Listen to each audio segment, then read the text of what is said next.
Si vous regardez ces images, c'est que vous êtes certainement en pause cigare. Et vous avez bien raison.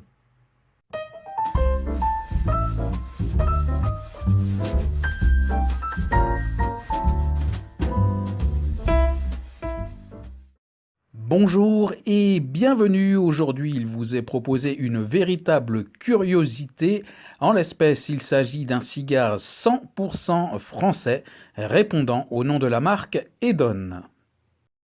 Un mot sur cette marque fondée en 1999 dans les Pyrénées-Atlantiques, là où est cultivé ce tabac 100% français et où le siège se situe, ou devrais-je dire se situer, à Navarinx. En effet, l'actualité de cette entreprise est un peu nébuleuse, il faut le dire, car sur Internet, on découvre que le siège à Navarinx a été fermé suite à un litige entre le propriétaire du bâtiment et le propriétaire de l'entreprise. Et pour la suite, alors on entend que la fabrique a définitivement fermé, pardon. Et pourtant sur Internet, il y a toujours un site officiel avec un shop. Et il semblerait que le siège ait été déplacé en Suisse, puisqu'il y a une adresse dans le canton de Genève, et d'ailleurs les prix sont affichés en francs suisses, donc il y a toujours un site actif, mais il semblerait que la production, elle, ne l'est plus, et il semble qu'en fait le stock des cigares a été racheté par plusieurs revendeurs, donc notamment peut-être simplement l'entreprise qui elle-même continue à l'écouler via son site officiel. Et puis il faut savoir qu'il y a le site allemand cigarworld.de, un des plus gros sites de cigares en Allemagne, qui continue à les vendre. Donc on peut supposer qu'ils ont là aussi récupéré un stock de ces cigares et qui peuvent continuer à les vendre, en tout cas tant qu'ils en ont. Mais il semblerait que la production ait définitivement cessé.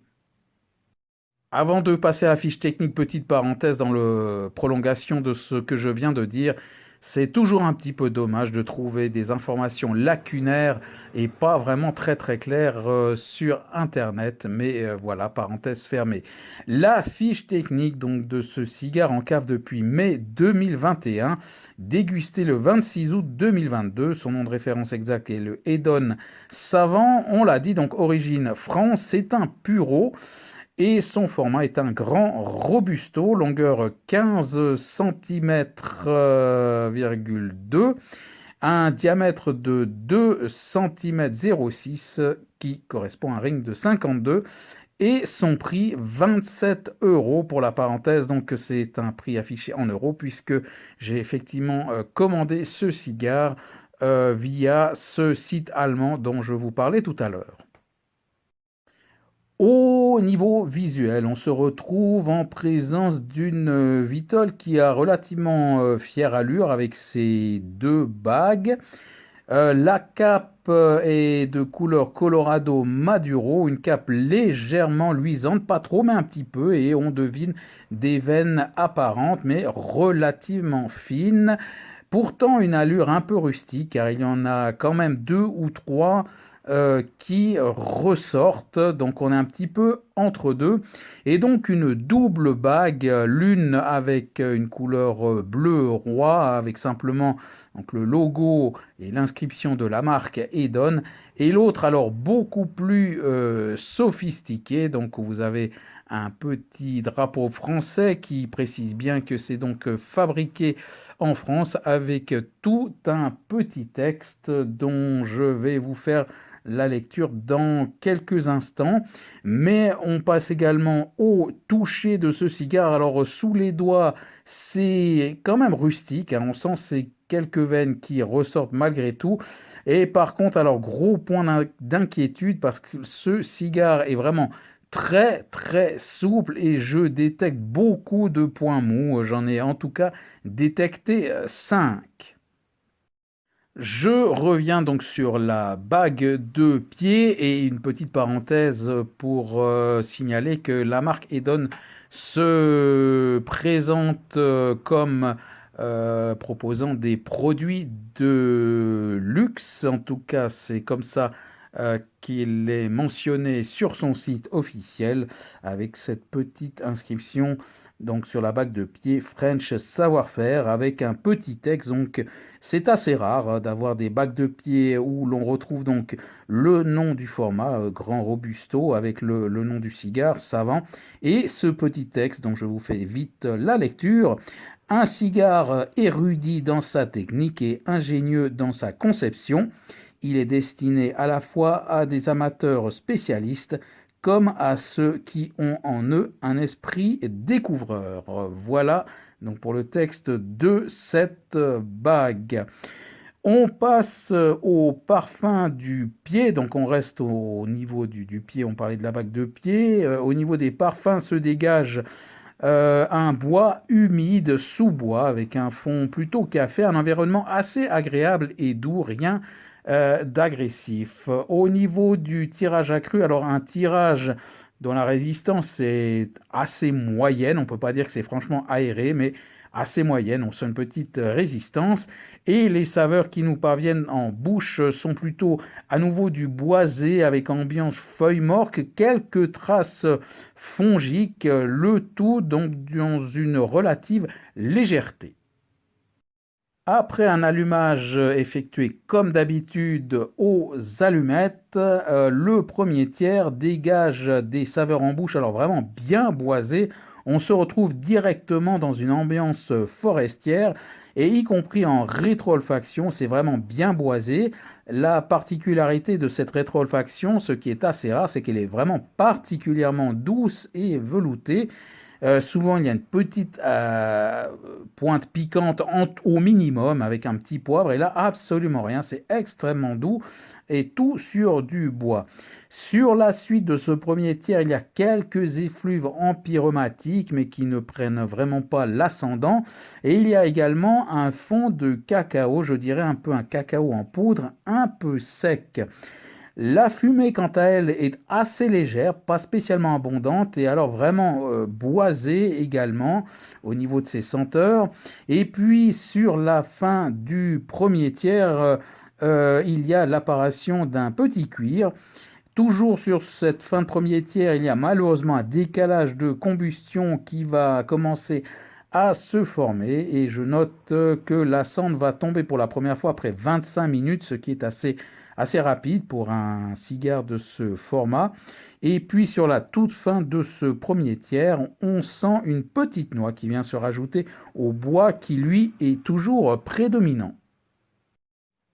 Au niveau du deuxième tiers, on est un petit peu dans la continuité au niveau des saveurs, donc avec toujours ce boisé, un petit fond empyromatique qui va, qui part, qui fait un petit peu des allers-retours, et un petit fond de noix. Quant au cacao, lui, il a complètement disparu. Le décalage de combustion évoqué tout à l'heure, lui, va devoir être corrigé au briquet.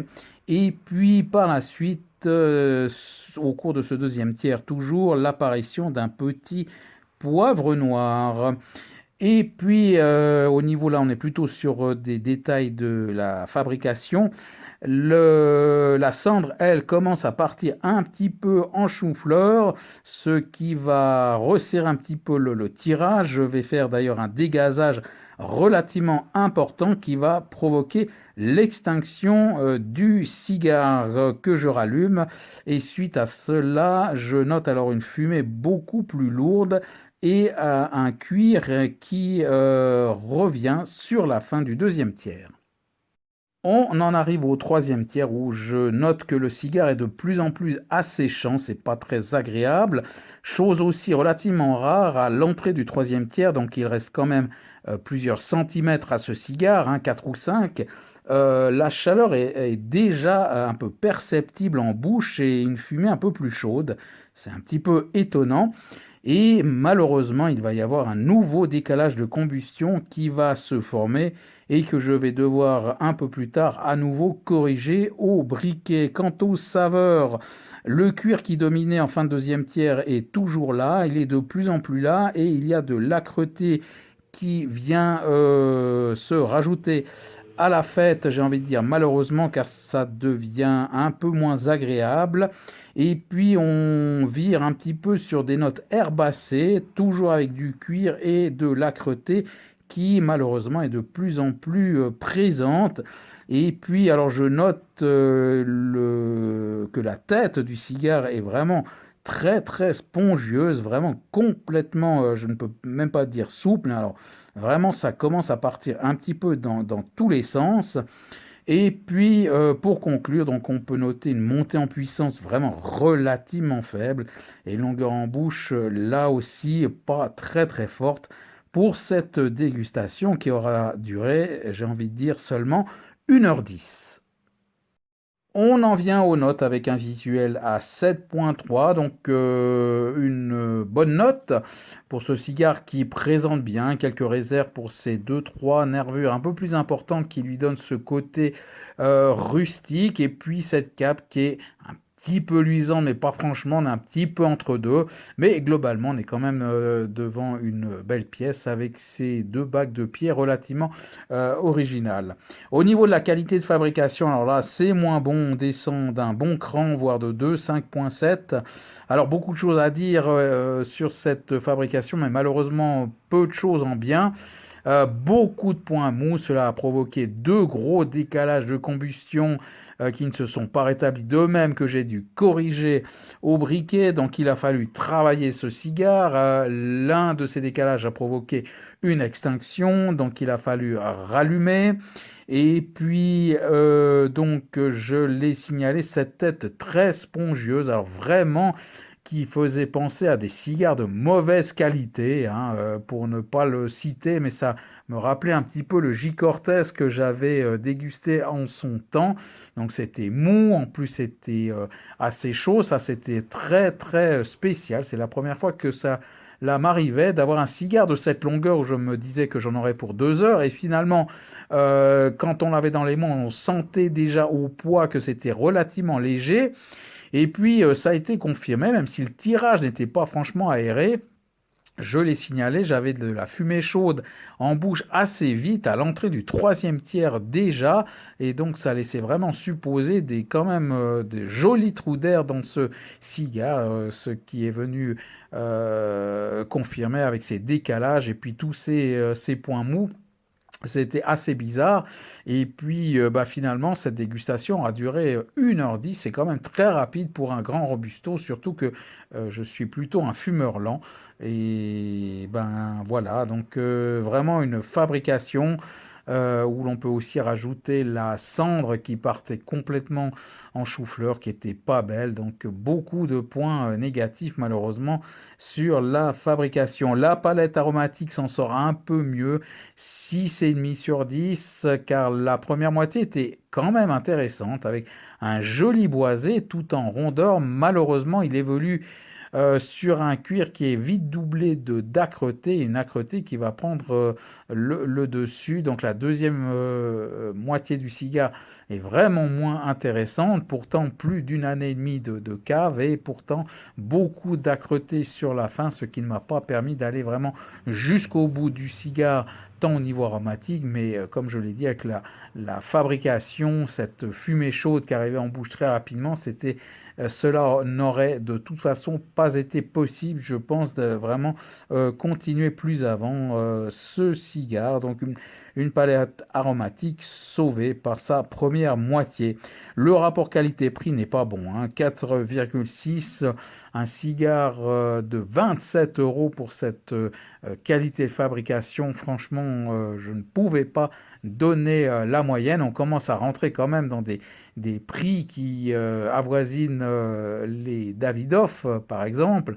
Et alors évidemment, c'est un cigare 100% français, la main-d'œuvre, la production, c'est que tout cela est plus cher, mais vraiment, cela ne peut pas concurrencer un cigare, sans parler des Cubains, mais même un cigare du Nouveau Monde. Et donc, c'est un cigare qui ne s'en sort pas vraiment bien, avec une note globale de 6,12. Cela faisait longtemps que je n'étais plus tombé aussi bas, malheureusement, et un index de puissance de 4,5 sur 10. Et pourtant, ce cigare est annoncé sur le site officiel comme un des plus forts de la gamme.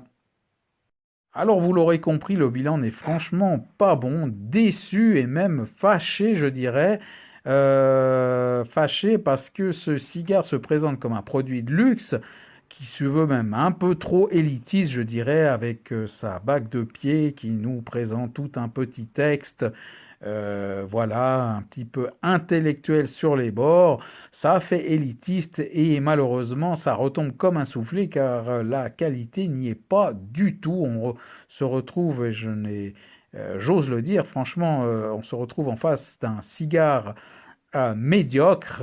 Donc, quand on a l'ambition de se présenter comme un cigare haut de gamme, voire élitiste, là, franchement, c'est d'autant plus décevant et on tombe d'autant plus haut. Donc, même un petit peu fâché, d'autant plus que le prix n'est absolument pas justifié vis-à-vis, en tout cas, de la qualité. Encore une fois, je mets le coût de production de côté, mais vis-à-vis de la qualité, vraiment, ça ne peut pas concurrencer les cigares des terroirs que l'on connaît habituellement. Et vraiment, là, on a quand même l'impression de s'être fait franchement un petit peu avoir, malheureusement. Et donc, voilà, c'est pas un cigare que je pourrais conseiller, et vous l'aurez compris, ce n'est pas un cigare que je vais racheter. C'est d'autant plus dommage qu'il semblerait donc qu'on écoule les stocks, c'est que c'est une production donc qui s'est arrêtée, donc il n'y en aura plus. Mais si c'est pour avoir des cigares de cette qualité, alors malheureusement, j'ai envie de dire, et à regret, on ne loue pas grand-chose. Encore une fois, dommage, car on se retrouve en présence d'un cigare 100% français. Et pour contrebalancer, peut-être que j'ai envie de vous renvoyer à la vidéo de Damien sur Cigare Passion, la chaîne Cigare Passion, qui avait présenté le Hedon Flaneur. Et ce cigare s'en sortait plutôt bien, avec un bon bilan. Alors la question que je me pose, c'est est-ce que je suis mal tombé sur une mauvaise pièce?